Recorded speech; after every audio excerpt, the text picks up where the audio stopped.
11 climbers left for K2 summit on August 1, 2008. By the time the sun rose on August 2nd, only 3 were still alive.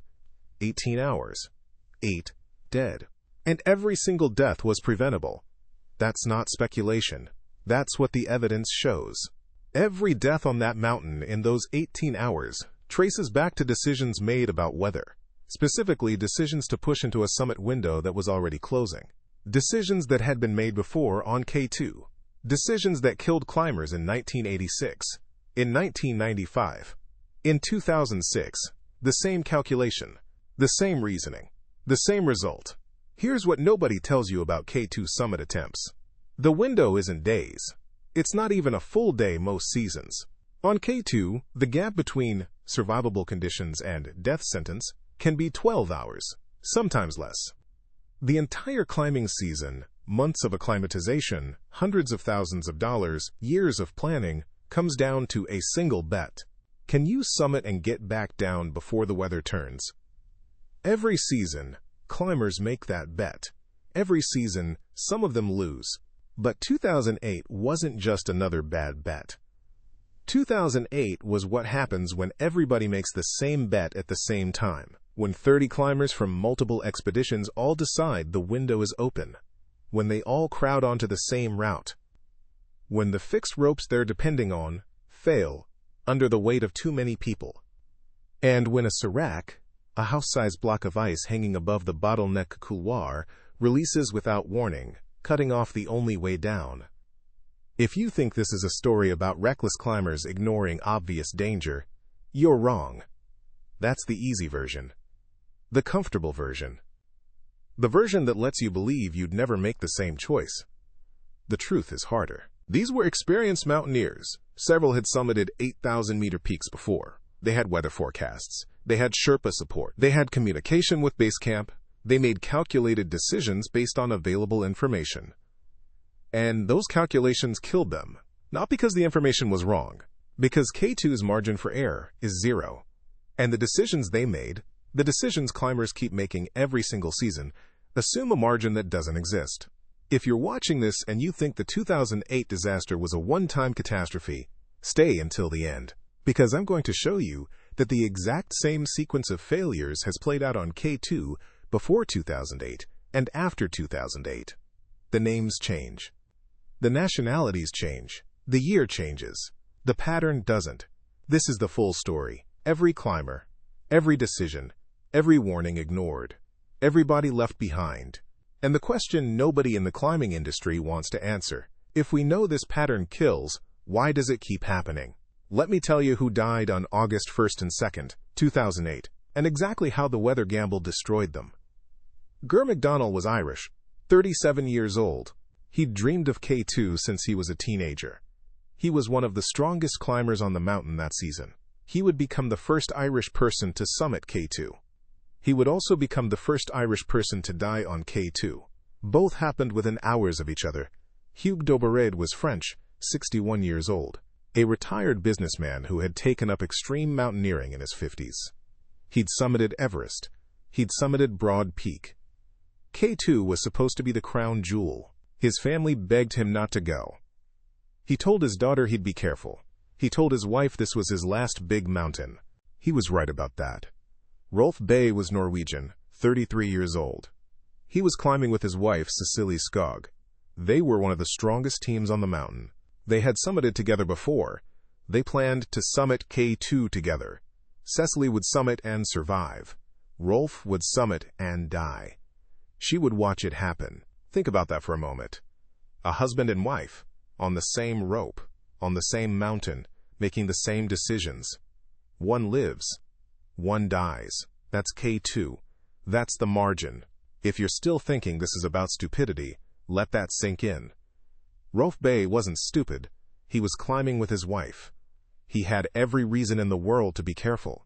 Karim Meherban was a Pakistani high-altitude porter, 23 years old. He was working to support his family. He didn't choose K2 for adventure. He chose it for money. The expedition companies paid high-altitude porters between $2,000 and $5,000 for a K2 season. For Karim, that was more than a year's income. He carried loads, he fixed ropes, He made the mountain possible for the paying clients. And when the mountain killed him, his family received a fraction of what the foreign climbers' families got in insurance payouts. I want you to subscribe right now, not because I'm asking you to. Because if you've made it this far, you already know this isn't a typical climbing video. This is the complete investigation. Every victim, every decision, every cover-up, every season this pattern has repeated. You're going to want to see the rest of this channel after you finish this video. Hit subscribe so you don't miss the next one. Now, Jumik Bote, Nepali. One of the most experienced high-altitude workers on the mountain. He'd been to 8,000 meters more times than most Western climbers had been, above 5,000. He wasn't making a weather gamble, he was doing his job. His job was to fix ropes and support the summit push. And when the summit push went wrong, when too many climbers jammed the route and the timeline collapsed, Jumik was trapped above the bottleneck with clients who couldn't descend without fixed ropes that no longer existed. That's 5 of the 11 who died. 5 different people from 5 different countries with 5 different reasons for being on K2. 1 Irish dreamer, 1 French retiree, 1 Norwegian husband, 1 Pakistani porter, 1 Nepali professional. The mountain didn't care about any of those differences. It killed them all the same way, with weather decisions that assumed a window that was already closing. But here's the detail that should disturb you. The weather forecast for August 1, 2008 wasn't catastrophic. It wasn't a storm warning. The forecast showed a window, a narrow one. Maybe 24 to 36 hours of acceptable conditions. The problem wasn't that climbers ignored a clear warning. The problem was that the window was real, but it wasn't wide enough for 30 people to use simultaneously. One team could have summited safely on August 1st. Maybe 2 teams if they coordinated perfectly. Instead, climbers from at least 7 different expeditions all decided to go for the summit on the same day. Because the window was real. Because the forecast confirmed it. Because nobody wanted to wait for the next window that might never come. And that's the decision that kills on K2.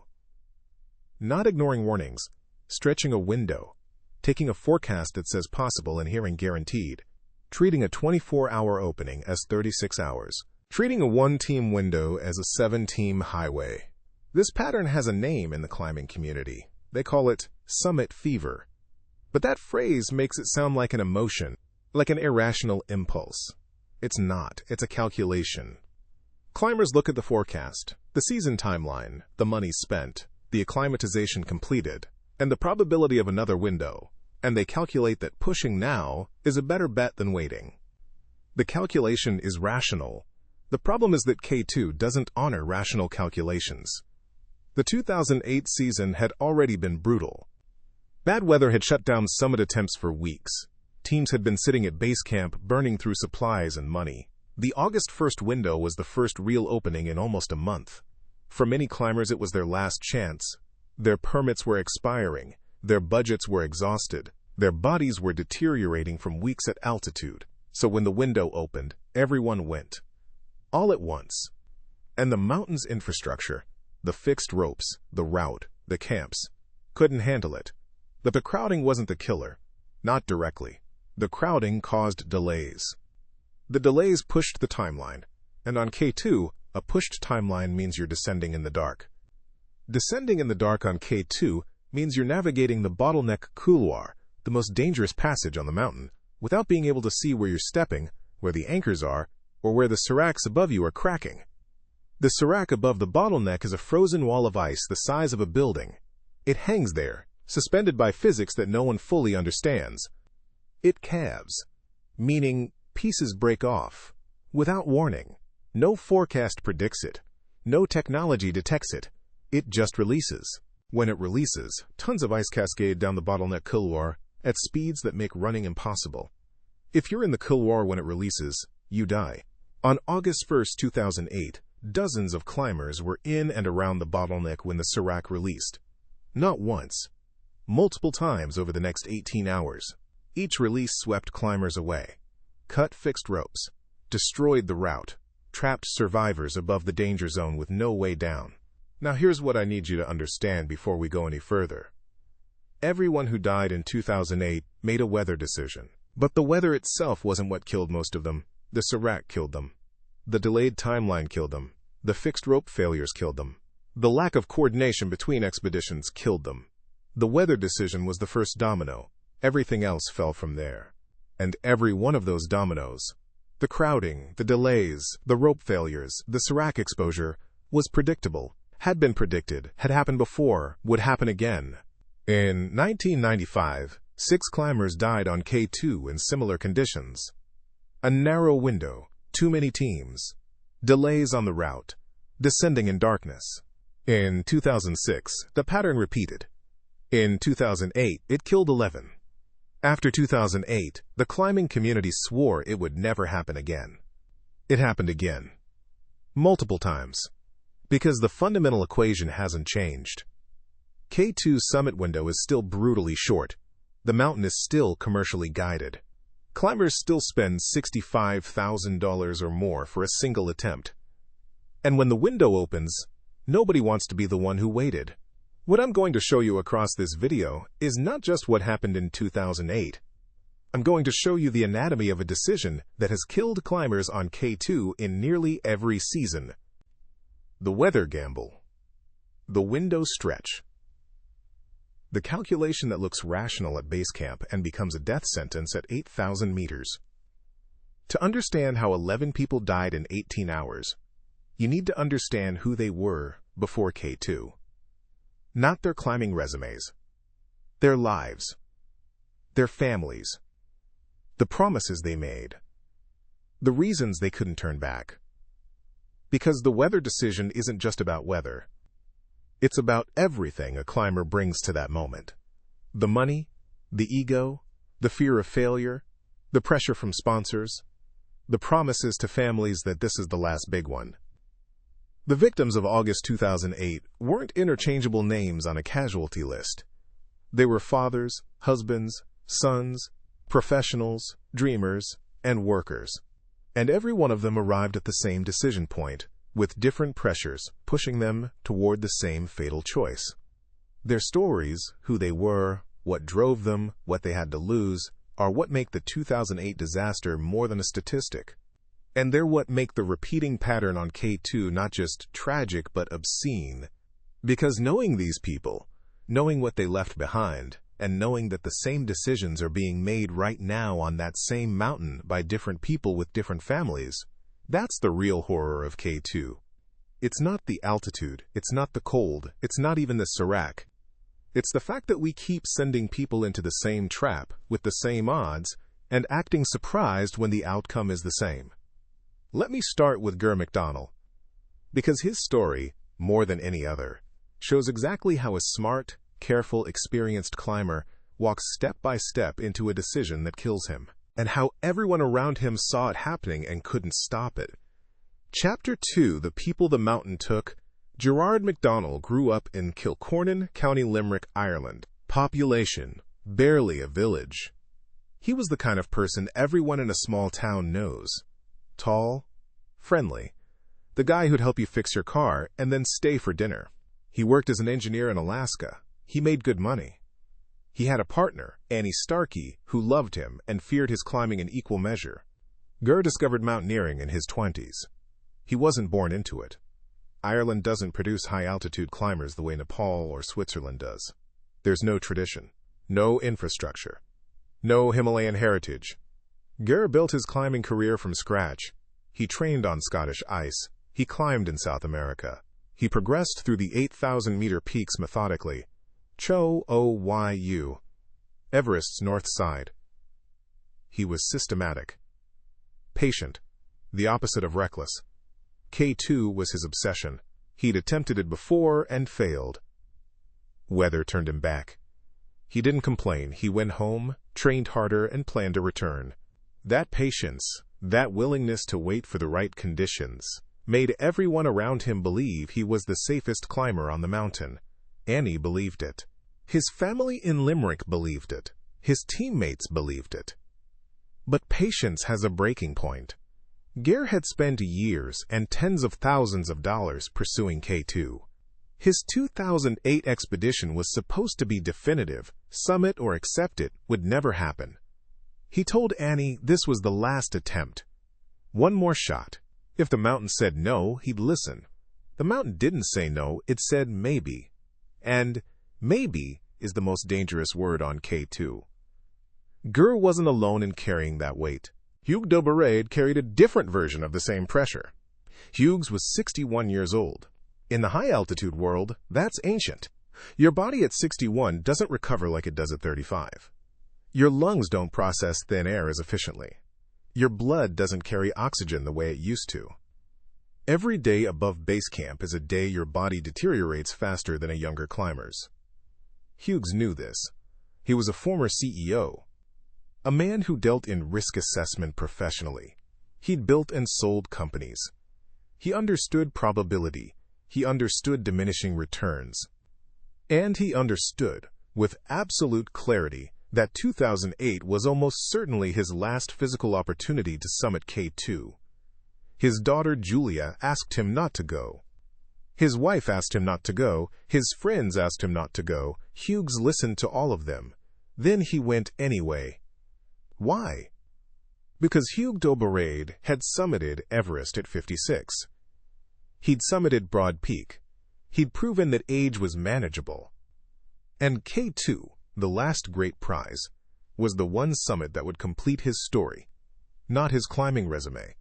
His story, the narrative he told himself about who he was, the man who started climbing at 50 and conquered everything. Subscribe if you want to understand why people make these decisions. This isn't just a climbing video. This is a psychology study disguised as a disaster documentary. And the patterns we're about to trace through these victims' lives apply far beyond K2. Hugues hired a Pakistani high-altitude guide named Karim Meherban. Karim was 23.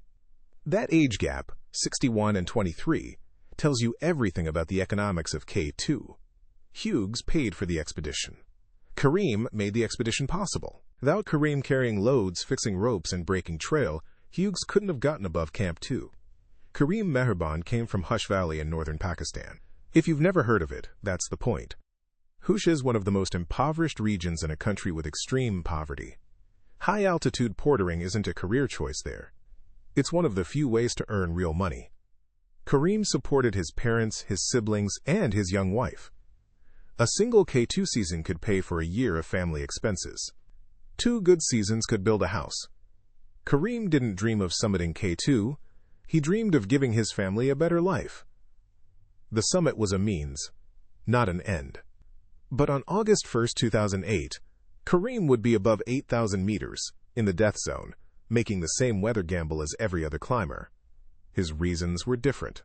His risk tolerance was different. But the mountain applied the same physics to his body as it did to Hugues's.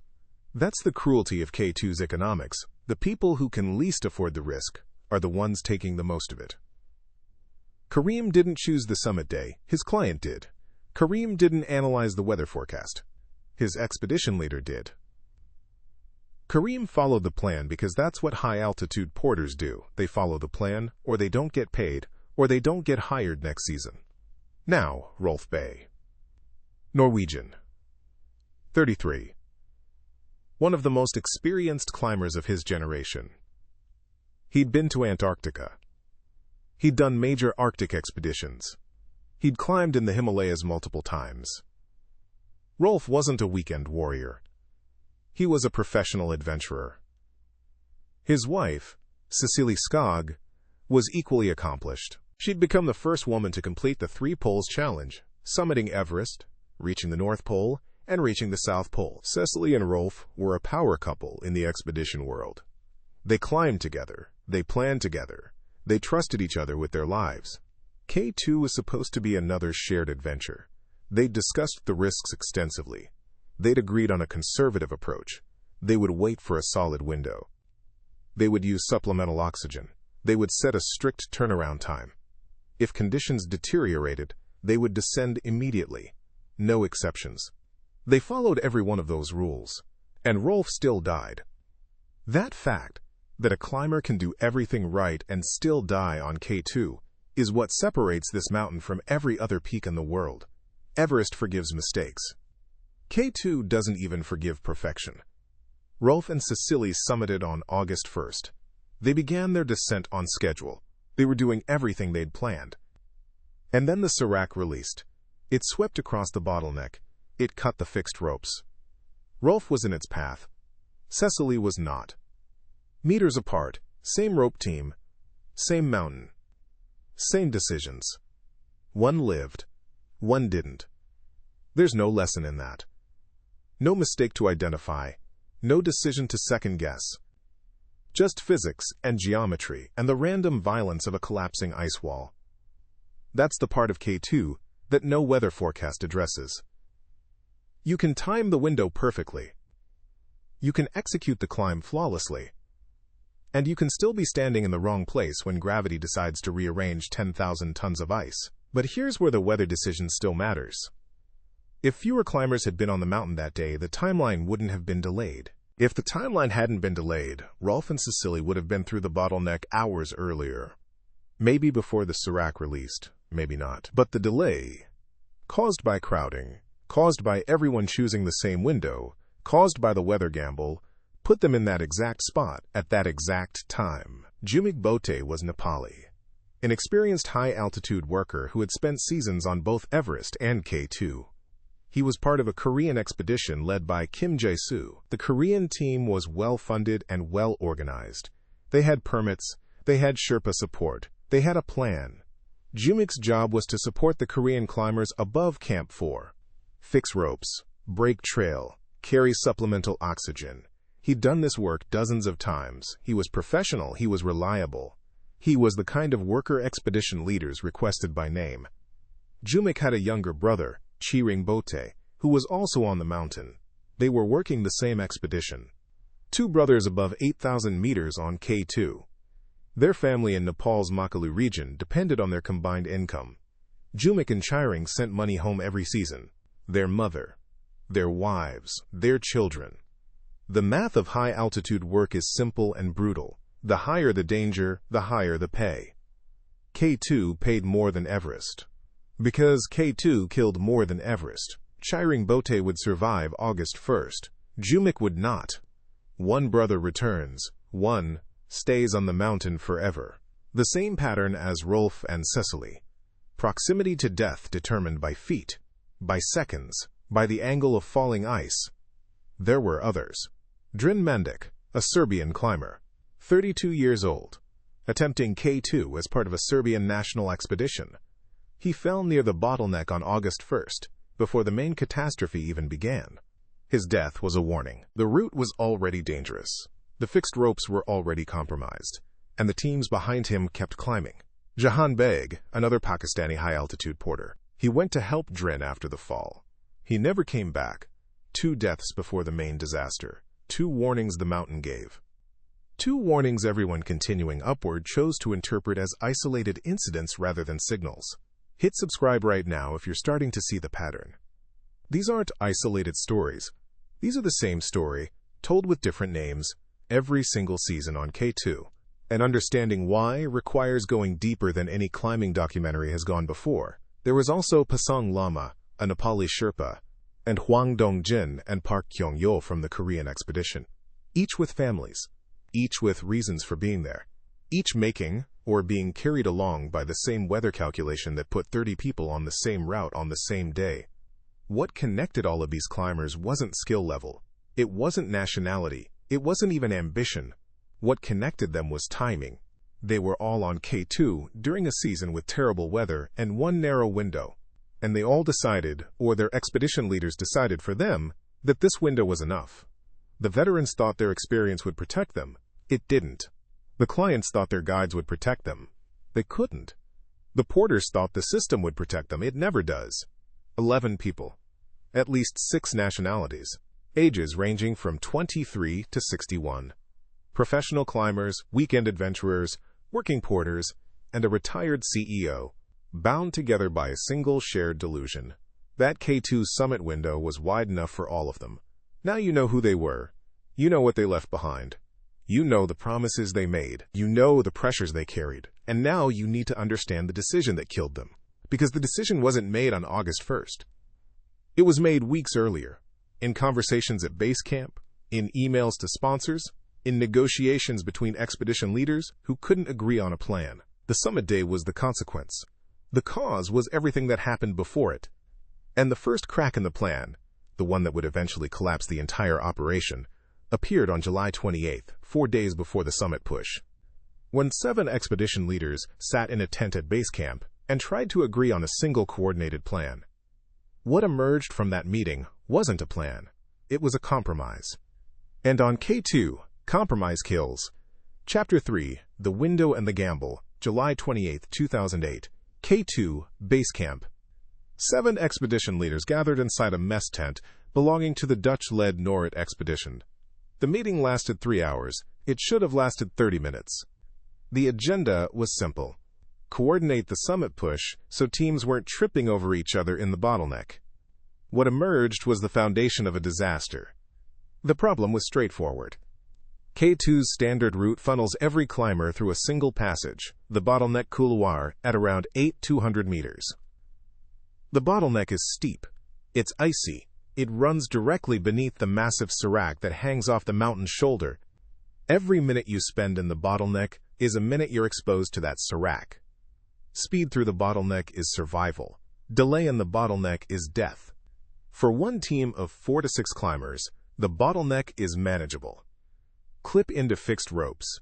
Move efficiently.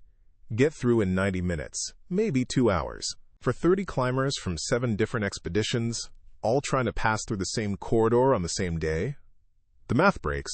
Even if everyone moves efficiently, the sheer number of people creates bottlenecks. Clipping in and out of anchors takes time when there's a line. Slower climbers block faster ones. Fixed ropes strain under repeated use. And every minute of delay extends the exposure window beneath the sérac. The expedition leaders knew this.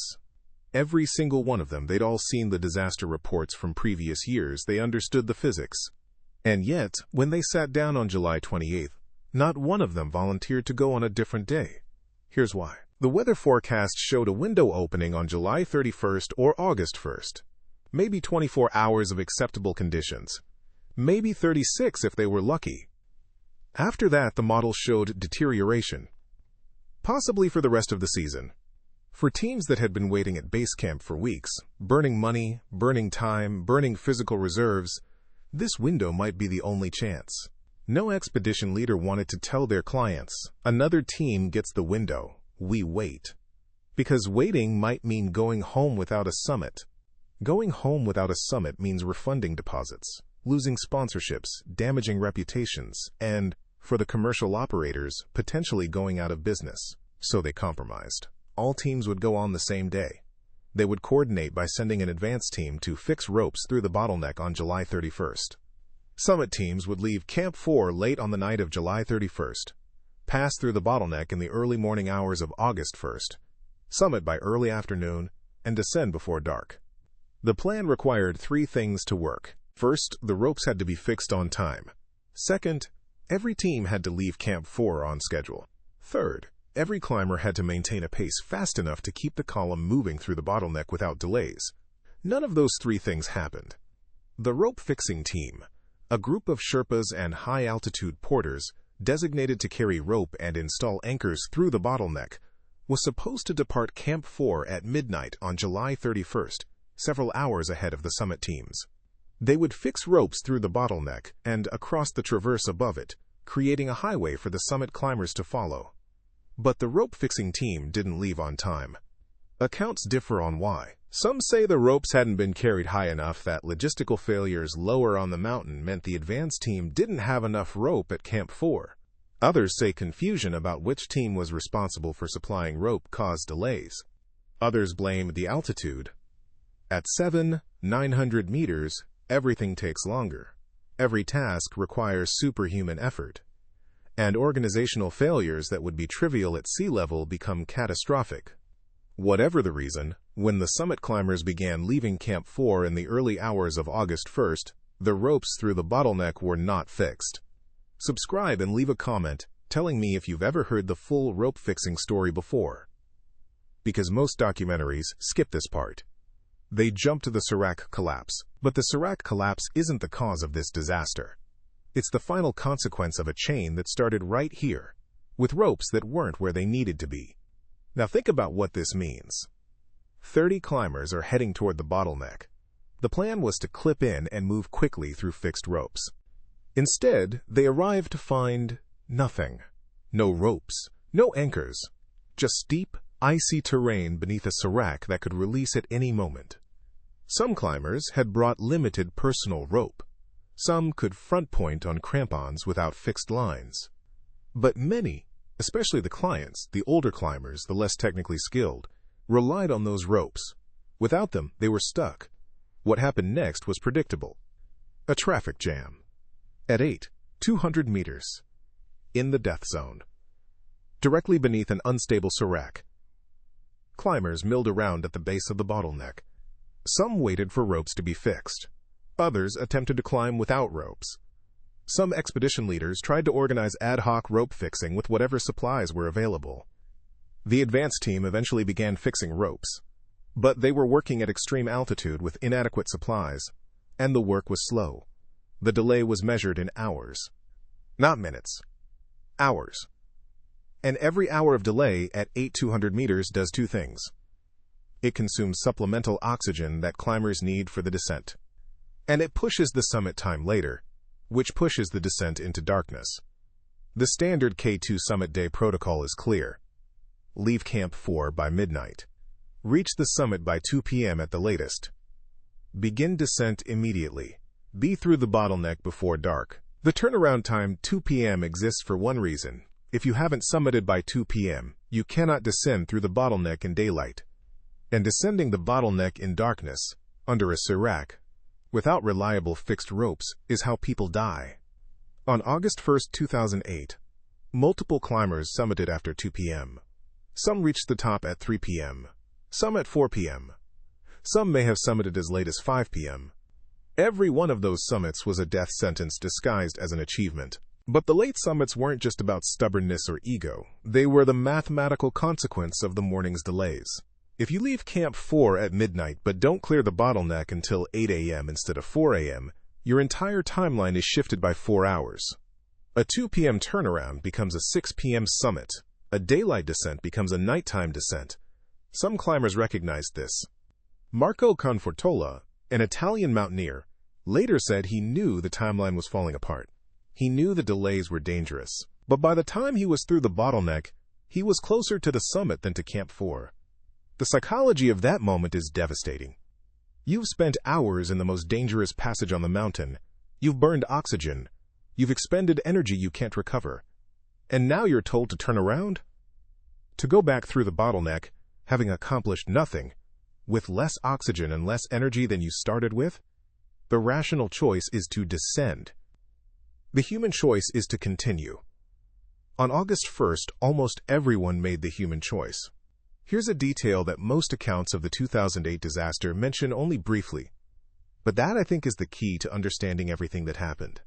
The coordination meeting on July 28th assigned specific roles. Team A fixes ropes. Team B supplies rope. Team C leads the summit push. But between July 28th and August 1st, the plan changed. Multiple times.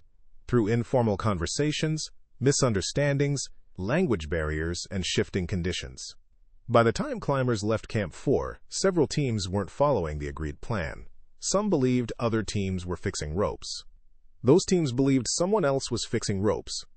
The advanced rope-fixing team was undermanned and undersupplied because the logistics chain broke down during the approach. This is what happens when 7 expeditions from different countries, speaking different languages, with different priorities and different safety cultures, try to coordinate a complex operation at extreme altitude with no single authority in charge. There's no air traffic control on K2. No expedition has authority over any other.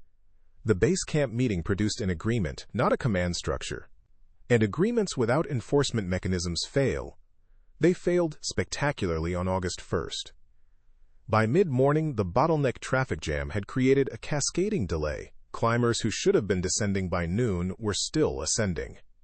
Supplemental oxygen was running low, energy reserves were depleted, and the serac, indifferent to human schedules, hung overhead, waiting for physics to trigger its next release. Now, I need to make something clear. The serac above the bottleneck doesn't collapse on a schedule. It's not related to temperature, time of day, or weather conditions in any predictable way. It calves when internal stresses exceed the ice's structural integrity. This can happen at 2 a.m. or 2 p.m., in perfect weather or in a storm. No climber, no guide, no meteorologist can predict when it will release. What climbers can control is how long they spend beneath it. That's the only variable. Get through the bottleneck fast, and your exposure time is low. Get delayed in the bottleneck, and your exposure time increases. The August 1st delays didn't cause the serac to collapse. They ensured that when the serac did collapse, maximum numbers of climbers were in its path. Some climbers understood this in real time. Pemba Gelje, an experienced Nepali Sherpa with the Norit expedition, later described the growing horror of watching the traffic jam develop beneath the serac. He knew what was happening. He knew what the delays meant. He also knew there was nothing he could do about it except move as fast as possible and hope. The weather itself on August 1st was acceptable. That's the bitter irony. The window was real. Conditions were climbable. The forecast was accurate. The mountain was offering a chance. But the chance was for a small, fast, coordinated team. Not for 30 people, with no unified command. By 3 p.m. on August 1st, roughly half the climbers had summited. They were beginning their descent. The other half were still climbing. The fixed ropes through the bottleneck, hastily installed, strained by dozens of climbers, anchored into questionable ice, were already deteriorating. Some anchors had pulled out. Some ropes were frayed. The infrastructure that should have been the safety net was becoming a liability. If you're watching this and you're thinking, why didn't someone stop it? That's the right question. And the answer is structural. No one had the authority to stop it. No expedition leader could order another expedition's climbers off the mountain. No Sherpa could overrule a paying client's decision. No base camp coordinator had the communication equipment or the authority to call everyone down. K2 in 2008 was an anarchy of ambition. 30 individuals making independent calculations in the death zone, each one concluding that they personally could make it. Each one assuming the delays affected other people, not them. Each one believing that their experience, their strength, their preparation made them the exception. Subscribe right now. Seriously, what we're about to cover, the 18 hours between the first summit and the last death, has never been assembled in this much detail in a single video. The catastrophe chapter is next, and it will change how you think about this disaster. The sun was beginning its descent toward the western horizon. The temperature was dropping. The window was still open, but it was narrowing by the minute. High on the mountain, climbers were scattered across the route, some summiting, some descending, some stuck, some lost. And then, at approximately 5 p.m., the first serac collapse sent thousands of tons of ice cascading down the bottleneck couloir. It swept across the fixed ropes. It obliterated the route. And it trapped an unknown number of climbers above 200 meters with no way down. The weather gamble had just come due, and the price was going to be paid in bodies. Chapter 4. 18 hours. The first serac release hit at approximately 5 p.m. on August 1st. The timing was catastrophic. At that hour, the bottleneck was at maximum occupancy. Climbers who had summited early were descending through it. Climbers who had summited late were entering it from above. And climbers who hadn't summited were still ascending through it from below. The ice didn't fall in one piece. It fractured off the serac in massive chunks. Tons of ice, moving fast. The debris field fanned across the couloir, cutting fixed ropes like thread. Anchors ripped out of the ice. Entire sections of the route, the only route, ceased to exist in seconds. Dren Mandik had already died earlier that day. He'd fallen while ascending the bottleneck, reportedly after an anchor failed, or he unclipped at the wrong moment. The exact cause remains disputed. Jahan Beg died attempting to reach Dren's body. 2 deaths before the serac even collapsed. 2 warnings. The 5 p.m. serac release killed instantly. Rolf Bey was descending through the bottleneck with Cecilie Skog.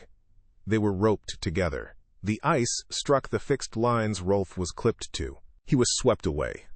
Cecily was not. The geometry of where each of them stood, separated by meters, was the difference between life and death. Cecily heard it before she saw it. The sound of a serac collapse at 8,200 meters is described by survivors as a deep crack followed by a roar. Not like thunder. Like the mountain breaking. She looked up. She saw ice moving toward the couloir. She pressed herself against the slope. The debris passed around her position. When she looked for Rolf, he was gone. The fixed rope he'd been clipped to was gone. The section of slope he'd been standing on was gone, scoured clean by ice. Cecily Skog was now alone above 8,000 meters. Her husband was dead. The route down was destroyed. She had limited oxygen. Night was coming. At the same time, higher on the mountain, climbers who had summited late were beginning to realize the route below them no longer existed. Ger McDonnell had summited, the first Irishman on top of K2. He'd achieved the dream, he'd taken his photos, he'd made his satellite phone calls. He started descending, and he found that the way down the bottleneck traverse and couloir that he'd climbed through hours earlier was obliterated, fixed ropes cut, anchors gone. The ice-covered terrain that was barely navigable with ropes was now a death trap without them. Gear wasn't alone up there. Marco Confratola, the Italian climber, was nearby. Several Korean climbers were also trapped above the bottleneck. Jumek Bote was with them. They were all looking at the same reality. The route down was gone. It was getting dark. They were running out of oxygen, and the serac could release again at any moment. What do you do? Think about that. You're standing at 8,300 meters. You've just summited. You've used most of your oxygen. Your body is dying, literally dying, because the death zone is killing you one cell at a time. The only route down has been destroyed by an ice collapse that could repeat at any moment. It's getting dark. The temperature is dropping below -30. You have no tent, no stove, no sleeping bag, no communication with base camp. What do you do? Some climbers tried to descend anyway, in the dark, without fixed ropes, on terrain that would be suicidal even in daylight with ropes. Some climbers stopped moving. They sat down in the snow and waited for dawn. At 8,300 meters, in the death zone, waiting for dawn is not resting, it's dying slowly. Every hour, above 8,000 meters, without supplemental oxygen, destroys brain cells, damages organs, and drains the body's remaining energy reserves. Sitting down at that altitude is often the last thing a climber ever does. Some climbers tried to find alternative routes, deviations from the standard path that might bypass the destroyed section of the bottleneck. These attempts were made in darkness, on unfamiliar terrain, at extreme altitude, by exhausted and oxygen-deprived climbers. Several of these attempts ended in falls. Hugues Doberade began his descent and never made it through the bottleneck. Exactly how he died is still debated. Some accounts say he fell. Some say he was struck by a secondary serac release. His body was found days later, far below the standard route, suggesting a long fall. Kareem Meherban, the 23-year-old Pakistani porter who had been supporting Hugues, also died. His body was found near Hugues's. They may have fallen together. Think about Kareem for a moment. 23 years old. He wasn't there for glory. He was there for money. For his family. And when the route collapsed and his client couldn't descend safely, Kareem stayed with Hugues. He could have abandoned the older man. He could have prioritized his own survival. By every account, he didn't. He stayed with his client. They died together. If you're watching this and it's affecting you, hit subscribe. This story deserves to be heard completely, not in a 5-minute summary, not in a clickbait compilation. The full account. Every person. Every decision. That's what this channel does. The second major serac release came in the early morning hours of August 2nd. The exact time is uncertain. Survivors, accounts conflict, and at extreme altitude and darkness, time perception disintegrates. But between approximately 1 a.m. and 4 a.m., additional ice calved off the serac and swept through the bottleneck again. This second release caught climbers who had survived the first one. People who had waited out the night, hoping dawn would bring visibility and a chance to descend, were hit while sitting in the snow. Ger McDonnell's movements after the summit are the subject of intense controversy that we'll address in detail later. What is known is that he did not descend the standard route successfully. His body was found days later at approximately 8,000 meters below the bottleneck, in a location suggesting he was swept by the serac, or fell, while attempting an alternative descent. What happened to Gare in those final hours has been reconstructed from fragments. Marco Confortola, who was with Gare above the bottleneck after the first serac release, later said they spent part of the night together. He said Gare was alive, conscious, but disoriented. Confortola said they discussed options. He said they disagreed on which direction to go. Confortola descended one way. Gare went another. Confortola survived. Gare didn't. But Confortola's account has been challenged. Other survivors and investigators questioned his timeline, his claimed position on the mountain, and specific details of his interactions with Gare. We'll get to those contradictions. For now, what matters is this.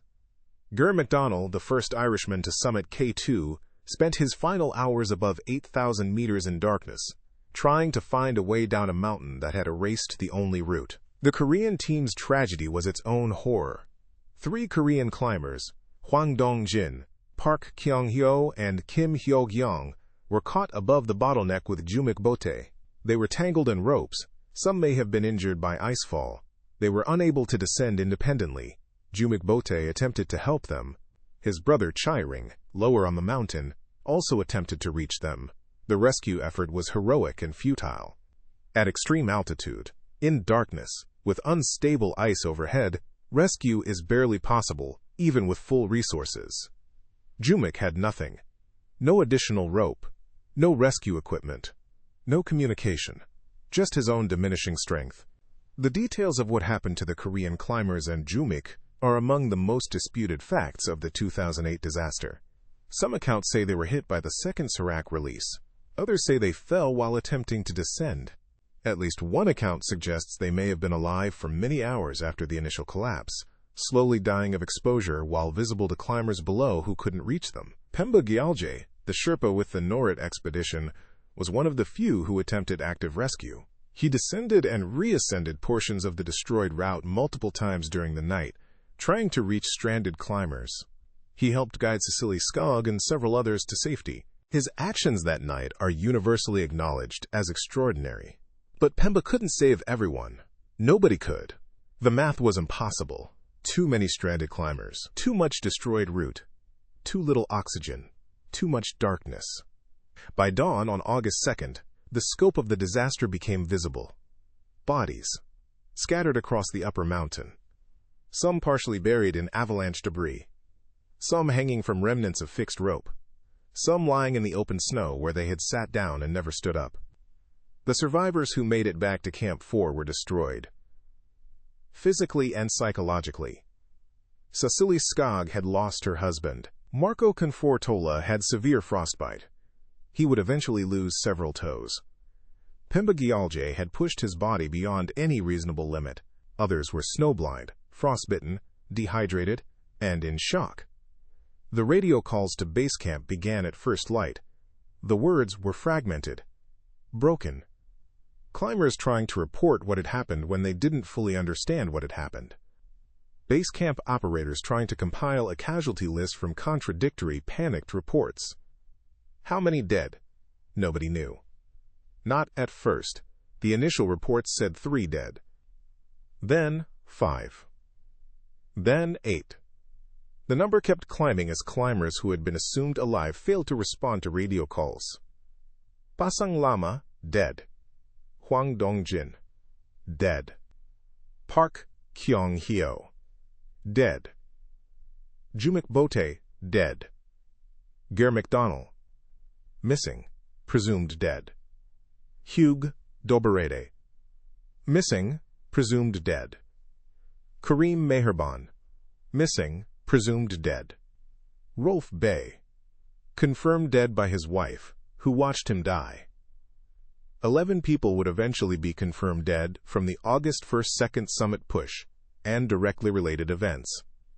11 people who made the same weather gamble, who trusted the same narrow window, who relied on the same fragile infrastructure of fixed ropes and coordination, who assumed the margin was wider than it was. And here's the fact that should haunt you. The weather window held. The conditions on August 1st were climbable. The forecast was accurate. The storm that some accounts blame for the disaster didn't arrive until August 2nd, by which time most of the dying was already done. The weather didn't kill them. The weather decision killed them. The decision to send 30 people through a one-team bottleneck. The failure to fix ropes on time. The lack of unified command. The delayed timeline. The late summits. The extended exposure beneath an unstable Serac. Every one of those factors was created by human decisions. The Serac was the executioner, but the sentence was passed at base camp in that coordination meeting on July 28th, when 7 expedition leaders decided they would all go on the same day and hoped it would work out. It didn't work out. And in the gray light of August 2nd, as survivors stumbled down toward Camp 4 and base camp operators began making satellite phone calls to families on 4 continents, the full weight of what the weather gamble had cost became clear. Not in statistics. In names. In faces. In children who would grow up without parents. In parents who would bury their children. In a wife who watched her husband disappear into falling ice, and then had to climb down the mountain alone. The weather window was real. The deaths were real. And the gap between them, the gap that K2 exploits every single season, is measured in hours. In decisions. In the distance between possible and safe. A distance that 11 people crossed on August 1, 2008, and never crossed back. The survivors were about to descend into a different kind of storm. One made of questions, accusations, and the brutal machinery of accountability. Who was responsible? Who could have prevented this? Who lied? Those questions would consume the climbing community for years, and the answers, when they finally emerged, were more disturbing than the disaster itself. Chapter 5. The reckoning below. The first satellite phone call from K2 base camp reached the outside world at approximately 6:30 a.m. on August 2nd. The call went to the Alpine Club of Pakistan. The message was fragmented. Multiple fatalities on K2. Exact number unknown. Rescue needed. Rescue. That word became a cruel joke within hours. Rescue at 8,000 meters on K2 requires helicopters that can't fly that high, equipment that doesn't exist at that altitude, and personnel who would need days to reach the stranded climbers. Days the stranded climbers didn't have. The Pakistani military scrambled what it could. Helicopter flights to base camp, communication equipment, medical supplies. But every rescuer who arrived at base camp faced the same reality. The people who needed rescue were 4 vertical kilometers above them, in the death zone, behind a destroyed route, beneath an unstable Serac. Getting to them would require days of climbing through conditions that had just killed 11 people. The rescue wasn't a rescue. It was a recovery. And even that was limited. Some bodies were visible from below through telescopes and binoculars. Dark shapes against white snow. Some were never found. K2 keeps its dead. The mountain is too high, too steep, and too dangerous for routine body recovery. Most of the 11 who died on August 1st and 2nd remain on K2. Their bodies are frozen into the mountain. Climbers who summit K2 in subsequent seasons pass them. Leave a comment right now about what you think went wrong. Was it the coordination failure? The rope fixing delay? The refusal to turn back at 2 p.m.? Individual decisions or systemic failure? I read every comment, and this debate has never been settled. Your perspective matters. The survivors descended to base camp over the following days. Some needed assistance. Marco Confortola had to be partially carried.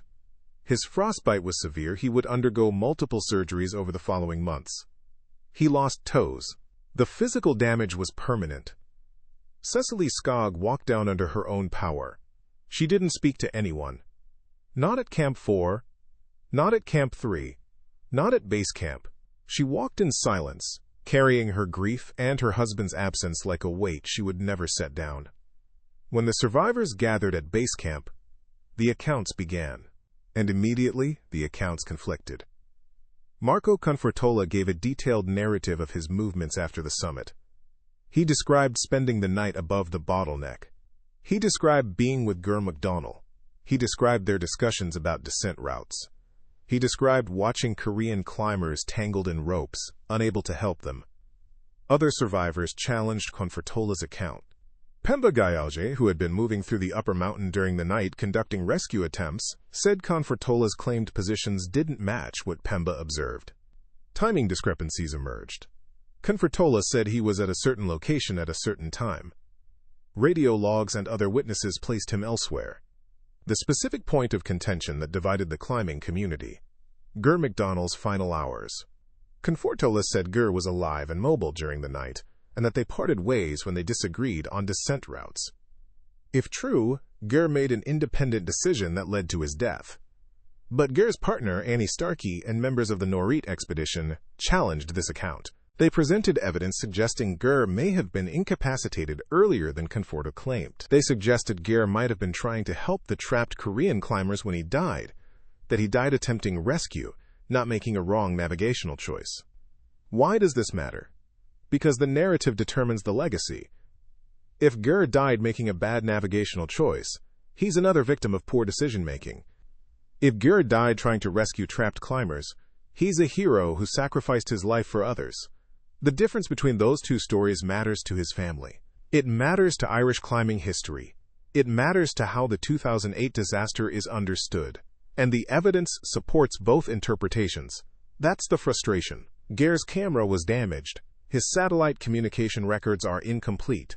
The witnesses who might have clarified his movements are either dead or gave conflicting accounts. The truth of Ger McDonnell's final hours may never be known with certainty. Wilco van Rooijen, the Dutch expedition leader, provided his own account that complicated things further. Wilco had been separated from his team during the descent. He spent an unplanned bivouac at extreme altitude. He survived through a combination of physical resilience and luck. His account of the night's events didn't align perfectly with either Confortola's or Pemba's versions. 3 survivors. 3 accounts. Multiple contradictions on verifiable facts. This is what happens when you ask oxygen-deprived, traumatized, frostbitten people to reconstruct events that occurred in darkness at 8,000 meters. Memory at extreme altitude is unreliable. Time perception disintegrates. Spatial awareness collapses. 2 people standing 20 meters apart can have completely different perceptions of the same event.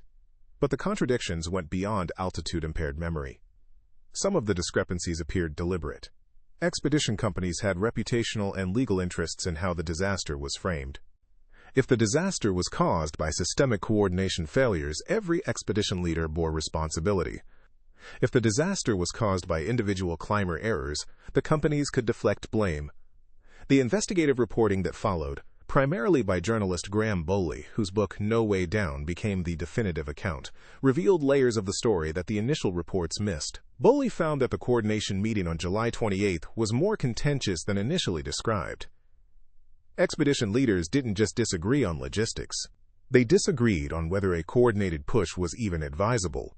At least one leader argued for staggering the summit attempts over multiple days. He was overruled by the majority, who feared the window wouldn't last. Bowley also documented the rope-fixing failure in detail. The advance team was supposed to carry 300 meters of fixed rope to the bottleneck. They carried significantly less. The shortfall was caused by a cascade of logistical errors lower on the mountain. Rope left at the wrong camp, miscommunication about which expedition was supplying which section, porters who turned back due to conditions. By the time anyone realized the bottleneck didn't have enough fixed rope, it was too late to send more up. The investigation also raised uncomfortable questions about the role of commercial guiding on K2.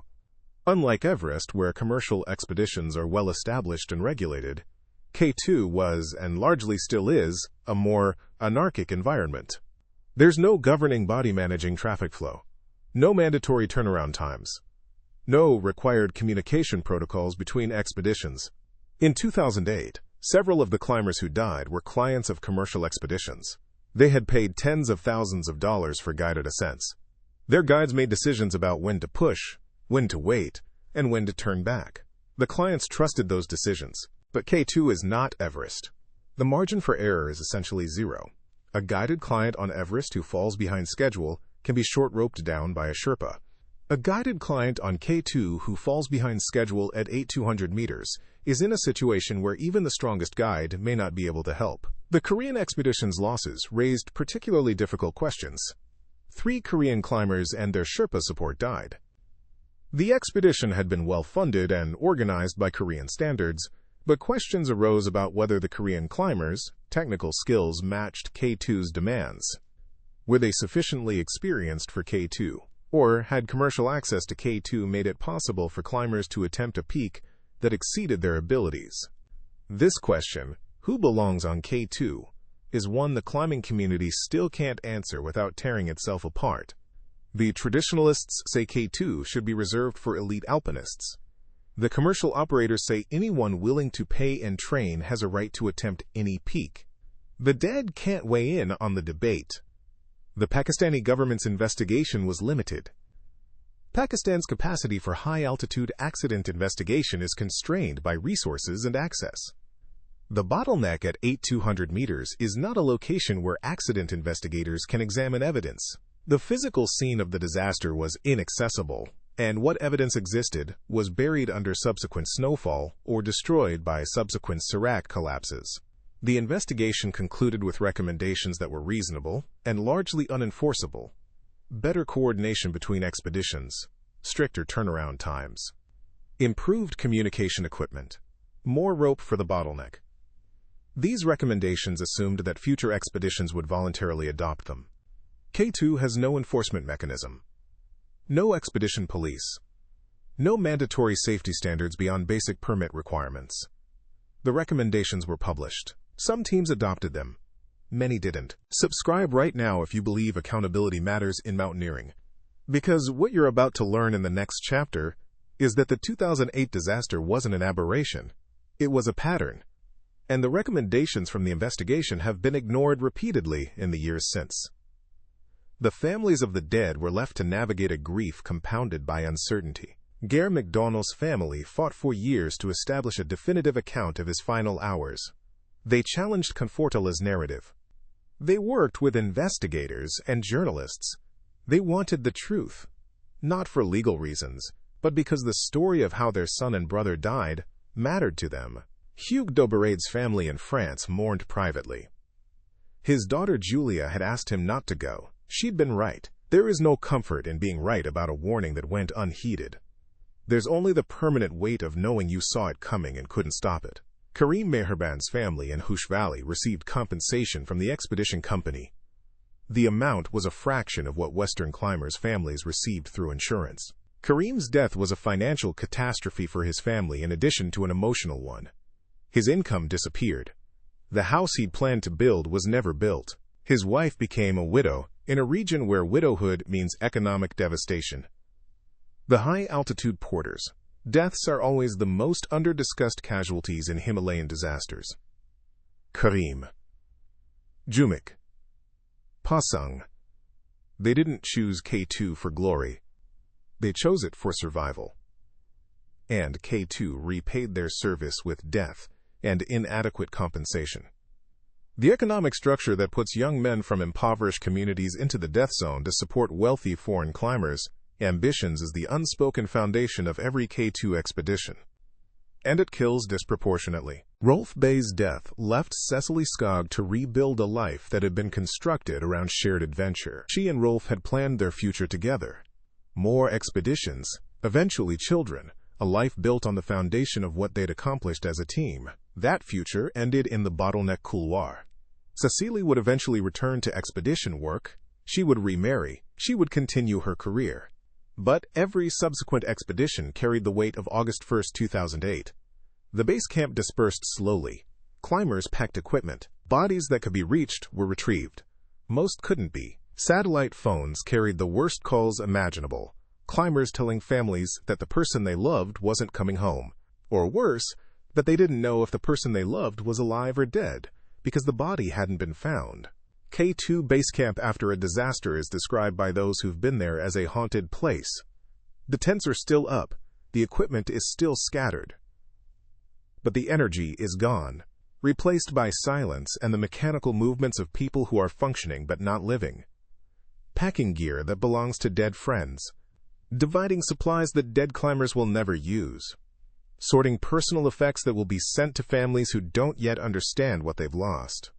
By mid-August 2008, the last expedition had left K2 base camp. The mountain was empty. The dead remained where they fell. The fixed ropes, or what was left of them, hung in tatters. The Serac continued its slow, indifferent movement, unaware of what it had done. The investigations would continue for months. The lawsuits would take years. The debates would never end. But the mountain was finished with 2008. It would wait, patient and indifferent, for the next season, the next teams, the next window, the next gamble. Chapter 6. The Pattern That Never Breaks. Here's what the climbing community doesn't want you to know. The 2008 K2 disaster was treated as a singular catastrophe. A perfect storm of bad coordination, bad timing, and bad luck. The media covered it as a unique event. The investigations framed it as unprecedented. The climbing industry mourned it as a one-time tragedy. It wasn't any of those things. The 2008 disaster was a recurrence. The same pattern had killed before. The same pattern has killed since. And the same pattern is operating right now, on K2, every season, because nothing fundamental has changed. Let me prove it. K2. 13 climbers died in a single season. Multiple teams pushed for the summit in narrow weather windows. Coordination was poor. Climbers summited late. Descents happened in darkness and deteriorating conditions. Teams were stranded above the bottleneck. Seracs collapsed. Bodies were never recovered. K2. 6 climbers died in a single storm after summiting in a narrow window. They pushed the timeline. They descended late. They were caught by weather they knew was coming. The parallels to 2008 are exact. 11 dead. Same pattern, same window gamble, same coordination failure. K2. The mountain saw its deadliest day in 15 years when multiple climbers died during the summer season. Once again, overcrowding. Once again, narrow window. Once again, climbers pushing past turnaround times. You're seeing it now, aren't you? It's not a coincidence, it's a system. K2 creates conditions that produce this outcome with mechanical reliability. Here's how the system works. Pay attention, because this is the part that nobody explains. K2's summit window is determined by the jet stream. The mountain is tall enough that its upper reaches extend into the jet stream for most of the year. Jet stream winds at K2's summit can exceed 150 miles per hour. Climbing in those winds is impossible. The summit window opens only when the jet stream shifts north, away from K2's summit, typically for brief periods in late July or August. Subscribe if this is starting to make sense. Because the jet stream doesn't care about expedition schedules, it doesn't care about climbing permits. And it definitely doesn't care that you spent $65,000 in 3 years planning this trip. The jet stream moves when it moves. The window opens when it opens. It might last 3 days. It might last 12 hours. And if you're not ready when it opens, or if it closes while you're above the bottleneck, nothing you've accomplished in your climbing career matters. Now add the economics. A K2 expedition costs between $40,000 and $70,000 per climber. Permits alone cost several thousand. Flights, equipment, insurance, Sherpa support, base camp logistics. The costs are enormous. Most climbers can afford 1 attempt. Some can afford 2. Almost nobody can afford 3.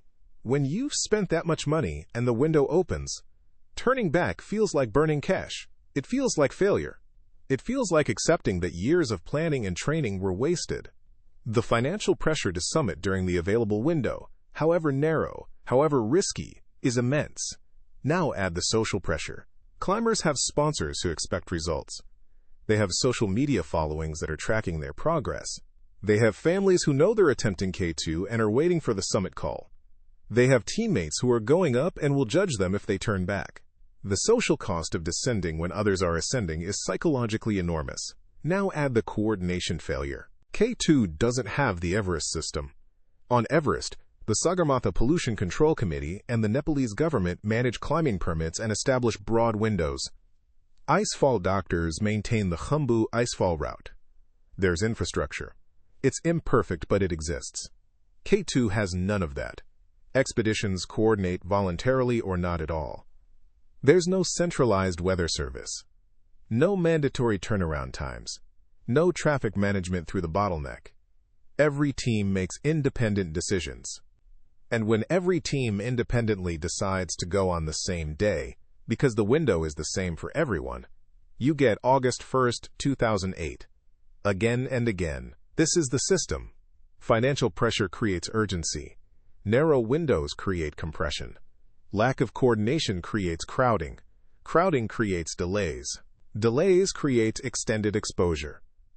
Extended exposure beneath the bottleneck serac creates death. The system has killed climbers in 1986, 1995, 2008, and subsequent seasons. The names change. The mechanism doesn't. Now let me tell you what was hidden about 2008 specifically. Because within this repeating pattern, the 2008 disaster had cover-ups and suppressions that made the aftermath uglier than it needed to be. The rope-fixing failure was partially suppressed in initial reports. Expedition companies had financial incentives to blame the serac, an act of nature, unpredictable, nobody's fault, rather than the human failure to get ropes fixed on time. If the ropes had been fixed according to plan, climbers would have moved through the bottleneck hours faster. The timeline wouldn't have been pushed. Fewer people would have been in the bottleneck when the serac released. But acknowledging the rope failure meant acknowledging that expedition companies failed in their basic logistical responsibilities. It meant acknowledging that paying clients were sent into the death zone without adequate infrastructure. It meant liability. So the initial narratives from several expedition companies emphasized the serac, the unpredictable ice collapse, the act of God, the thing nobody could have prevented. Journalists who dug deeper, Bowley, Freddie Wilkinson, and others, revealed what the companies minimized: the meeting on July 28th, the rope shortfall, the lack of unified command, the commercial pressures that prevented anyone from calling off the summit push. There's another hidden truth that deserves examination. The turnaround time. The 2 p.m. rule exists because every experienced K2 climber and guide knows that summiting after 2 p.m. means descending in darkness. The 2008 summit push saw multiple climbers reach the top after 3 p.m., 4 p.m., possibly 5 p.m. Why didn't their guides enforce the turnaround? Because the guides were also invested in summit success. Because on K2, guiding fees are sometimes structured with summit bonuses. Because turning a client around at 400 meters, 200 meters from the summit, after the client has spent $65,000 in years of preparation, is one of the hardest professional decisions a mountain guide can make. And on August 1st, 2008, nobody made it. If you're still watching, subscribe. You're the kind of viewer who wants the complete truth, not the comfortable version. That's exactly what this channel delivers. Every video. Full investigation. No shortcuts. The contrarian flip that I want you to consider is this. Everyone frames 2008 as a disaster caused by bad decisions. But the decisions weren't bad. Not in isolation. Each individual decision, to go on August 1st, to continue past 2 p.m., to trust the rope-fixing plan, was rational given the information available and the pressures involved. The decisions became catastrophic, only in aggregate. When 30 people make individually rational decisions that collectively create a death trap, who's responsible? Nobody. And everybody. That's the answer that the climbing industry can't accept. Because accepting it means accepting that the system itself is the problem, not individual climbers, not individual guides, not individual expedition leaders. The system, the way K2 is climbed, the economic model, the coordination model, the window model, all of it. Accepting the system as the problem means changing the system. And changing the system means limiting access, reducing profits, imposing regulations, and fundamentally altering how K2 is climbed. None of which has happened. Some changes were made after 2008. More teams carry satellite communication equipment. Some expeditions use professional forecasting services rather than relying on free online models. Some companies have adopted explicit turnaround time policies. These are incremental improvements. But the fundamental equation remains. Narrow window plus multiple teams plus financial pressure plus no central authority equals the same gamble every season. The families of the 2008 dead watched this play out with growing horror in subsequent seasons. Ger McDonald's family saw crowding in the bottleneck in 2014. Rolf Bay's widow saw near misses in 2017. Hugh Dobereid's daughter saw the pattern repeat in 2023, They spoke out, they gave interviews, they advocated for change. The climbing industry listened politely and did very little. Because K2 sells. K2 is the ultimate mountaineering brand. Every expedition company that offers K2 climbs markets the danger as a feature. The death rate isn't a warning, it's a selling point. Survive K2 is the subtext of every commercial K2 expedition pitch. And that subtext only works if K2 keeps being dangerous. The market incentive is to keep K2 exactly as it is. Dangerous enough to be prestigious, accessible enough to sell permits, unregulated enough to avoid liability. 11 people died in 2008 because of this system. More have died since. More will die. And the weather decision, the gamble on the window, the stretch of the timeline, the calculation that maybe means yes, will be the proximate cause. Because the underlying cause, the system, isn't going anywhere. The 2008 disaster wasn't a failure of the system. It was the system working exactly as designed. It produced exactly the outcome its structure predicts. And until the structure changes, August 1st, 2008 will keep happening. With different names. In different years. On the same mountain. In the same bottleneck. Under the same serac. The dead of 2008 aren't just casualties. They're data points in a pattern that repeats because the incentives to change it are weaker than the incentives to preserve it. And that, more than any serac, any storm, any single decision, is the real horror of K2. Chapter 7. What the mountain keeps Ger McDonald's body remains on K2. At approximately 8,000 meters. In the years after his death, climbers ascending the standard route reported seeing a body matching his description. Some photographed it. Those photographs circulated online. Ger's family asked that the images be removed. Some were. Some weren't. The internet doesn't honor the wishes of the dead. Annie Starkey, Ger's partner, spent years fighting to clarify the circumstances of his death. She challenged Marco Confratola's account publicly. She worked with the Norit expedition members and with Pemba Gyalje to construct an alternative timeline.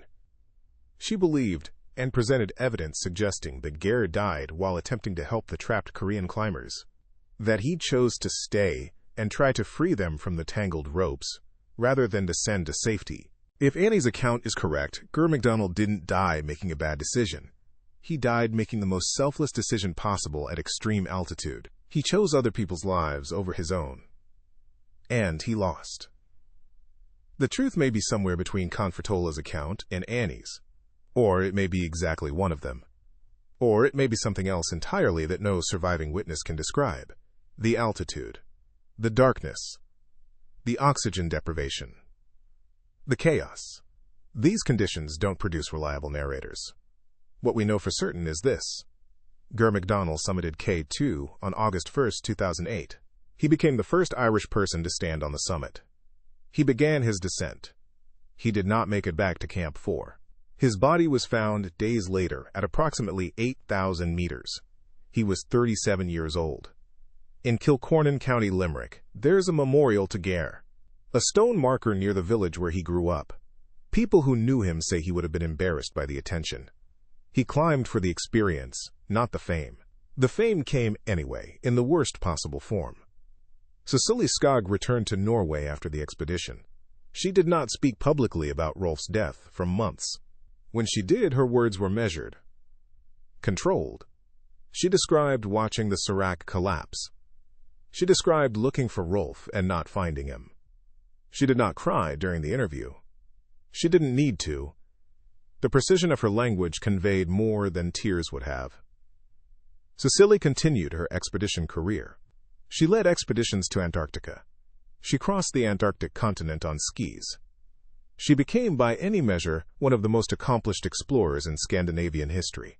And she carried Rolf's death with her on every expedition, not as a weight that slowed her, but as an awareness that sharpened everything, every weather decision, every turnaround calculation, every risk assessment filtered through August 1st, 2008. She remarried. She spoke about Rolf with openness and grace. She never returned to K2. Marco Confortola returned to Italy with severe frostbite. He underwent multiple surgeries. He lost toes. He returned to climbing. He summited other 8,000-meter peaks after K2. The controversy about his account of Ger McDonald's final hours followed him. It still follows him. In the climbing community, Confortola is simultaneously a survivor and a disputed witness. He tells his version of events. Others tell theirs. The mountain keeps its secrets.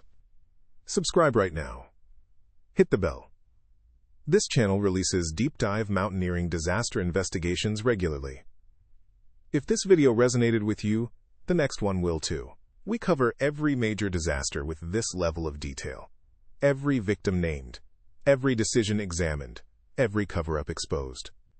Pemba Gyalje emerged from the 2008 disaster as its clearest hero. His actions during the night of August 1-2 ND, descending and reascending the destroyed route to guide survivors to safety, were recognized with climbing awards and widespread praise. Pemba continued working as a high-altitude guide and climber. He has spoken about the disaster with clarity and consistency that stands in contrast to some other accounts. When asked what he thinks about the coordination failure, Pemba's answer is simple. Too many people, not enough plan, and nobody in charge. He doesn't blame individual climbers. He blames the system that put 30 people on the same route on the same day, with no unified command structure. Jumik Bote's brother Chairing survived. He had attempted to reach Jumik and the trapped Korean climbers during the night. He couldn't. The conditions were too dangerous. The route was too destroyed. He descended, and his brother died above him. Chairing continued working in high-altitude mountaineering. The financial need that drove both brothers to K2 didn't disappear because one of them died on it. Chairing Bote's continued career after losing his brother on K2 tells you everything about the economics of high-altitude work. In a world with better options, Chairing would have quit. But Chairing didn't have better options. The Makalu region of Nepal doesn't offer alternatives that match high-altitude portering income. So Chairing went back to work. On other mountains, in other death zones, carrying loads for other wealthy Westerners pursuing other summits. Karim Meherban's family in Hush Valley received compensation. The amount was not made public. What is known is that it was insufficient to replace Karim's expected lifetime earnings. His wife was left to raise their family without him, in a region with minimal social safety nets. Karim's death was mourned in Hushe, but barely noticed in the global media coverage of the disaster, which focused overwhelmingly on the Western victims. This disparity, in coverage, in compensation, in memorialization, is the quiet scandal of Himalayan climbing. Western climbers who die on K2 get documentaries, books, memorials, and foundation-funded scholarships in their names. Pakistani and Nepali workers who die on K2 get a condolence payment and a brief mention in expedition reports. The same mountain, the same ice, the same serac. Different value placed on different lives. The 2008 disaster produced policy discussions that led to modest changes. The Alpine Club of Pakistan strengthened some permit requirements. Some expedition companies adopted better communication protocols. Weather forecasting technology improved independently of the disaster, giving climbers more accurate, if still imperfect, information. But the structural problems remain intact. K2 is still unregulated in any meaningful sense. There's still no traffic management through the bottleneck. There's still no mandatory turnaround time. There's still no requirement for unified coordination between expeditions. The rope-fixing system is still ad hoc and under-resourced. The serac still hangs over the bottleneck, still unpredictable, still indifferent. In 2018, the 10-year anniversary of the disaster, climbing media published retrospectives. Lessons learned from K2 2008. How K2 changed after the deadliest day. The articles described improvements in equipment, communication, and weather forecasting. They described a safer K2. The articles were premature. Tell me in the comments whether you think K2 will ever be truly safe, whether regulations can prevent this pattern, whether the economics of commercial climbing are compatible with acceptable risk. I want to hear your perspective, because this debate doesn't have an obvious answer. The 2019, 2021, and 2023 seasons all saw deaths on K2. Not all from the identical pattern of the 2008 disaster. but many involving the same fundamental elements. Narrow windows stretched too thin, too many climbers on the route simultaneously. Late summits, delayed descents, exposure beneath the serac.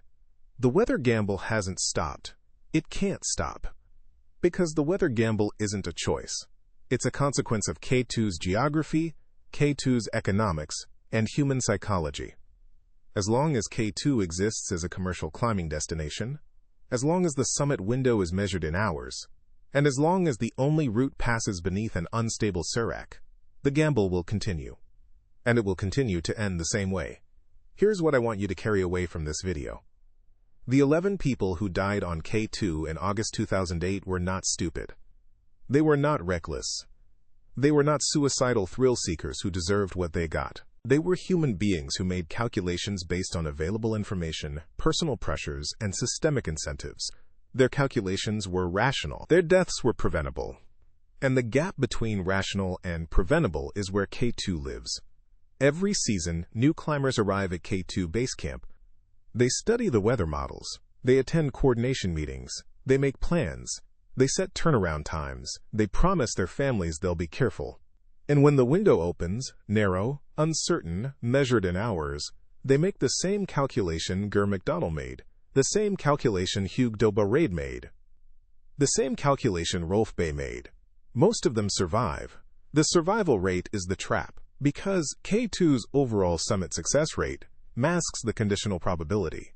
Given that you're in the bottleneck when the serac releases, your survival rate approaches 0. The mountain doesn't kill on a schedule. It kills on a geometry.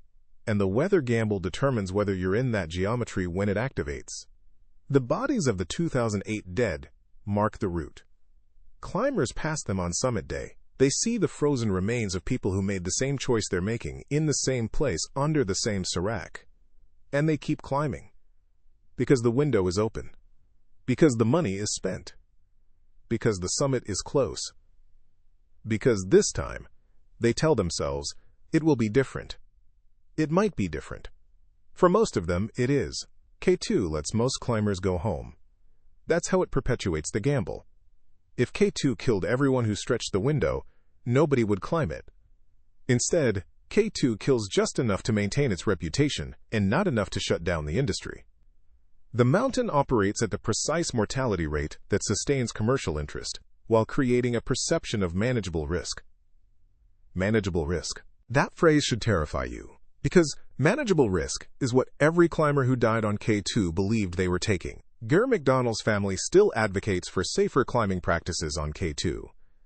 Annie Starkey has spoken at climbing events and safety conferences. She doesn't ask people to stop climbing K2. She asks them to understand what they're risking, to make the decision with full information, not the sanitized version offered by expedition brochures. She asks them to remember Ger, not the first Irish summiteer of K2, not the controversy over his final hours. Ger the person, the engineer from Limerick who loved mountains and died on one, who carried a daughter's drawing in his pocket to the roof of the world, who may have died trying to save strangers, who definitely died making a weather decision that looked rational from base camp. Rolf Bay's name is inscribed on memorials in Norway. Climbers who knew him speak of him with reverence. His partnership with Cecilie is remembered as one of the great climbing love stories. His death is remembered as proof that K2 doesn't distinguish between experienced and inexperienced, between careful and careless. The mountain kills at random from a pool of people who enter the kill zone. Enter the zone, accept the odds. Karim Meherban's name is harder to find in the historical record. You have to look for it. It's not on the prominent memorials. It's not in the headlines. It's in the expedition reports, in the fine print, in the paragraphs that come after the Western climbers. Stories have been told. Karim Meherban, 23 years old. Pakistani high-altitude porter from Hushay Valley, died on K2, August 2008, survived by his wife and family. That's the sentence his life gets in most accounts of the disaster. One sentence. For a 23-year-old who died at work, doing a job that the climbing industry requires but doesn't adequately compensate or memorialize. If this video moved you, share it. Send it to someone who cares about mountaineering, or risk, or the way systems create preventable tragedies. And subscribe, because the next video on this channel goes even deeper into another disaster where the same patterns played out. Different mountain, same human failures, same preventable deaths. K2's bottleneck couloir doesn't know anything about the people who pass through it. It doesn't know their names, their nationalities, their bank accounts, or their dreams. It doesn't know whether they checked the weather forecast or ignored it, whether they set a turnaround time or abandoned it, whether they climbed for glory or for money. The couloir knows one thing: physics. Ice accumulates. Stress builds. The serac releases. Whatever is in the path dies. The only variable humans control is whether they're in the path. And the weather decision, the decision to go or wait, to push or retreat, to trust the window or respect its limits, is the decision that determines whether they're in the path when physics comes calling. August 1st, 2008. 11 climbers made that decision. 8 died. 3 survived. The weather gamble was made again the next season. And the season after. And the season after that. Different climbers. Same mountain. Same bottleneck. Same serac. Same calculation. Same result. K2 has one rule. It has always had one rule. And every climber who dies on that mountain dies proving the same thing. The mountain doesn't negotiate. The window is what it is. The serac falls when it falls. And the gap between a successful summit and a frozen body is measured in minutes, in meters, in the distance between where the ice hits and where you're standing. 11 people learned that on August 1st, 2008. Their bodies teach it still, frozen into the slopes of the savage mountain, marking the route for the next generation of climbers who will study the weather, calculate the odds, and make the same gamble. Because on K2 the gamble is the climb, and the climb never changes.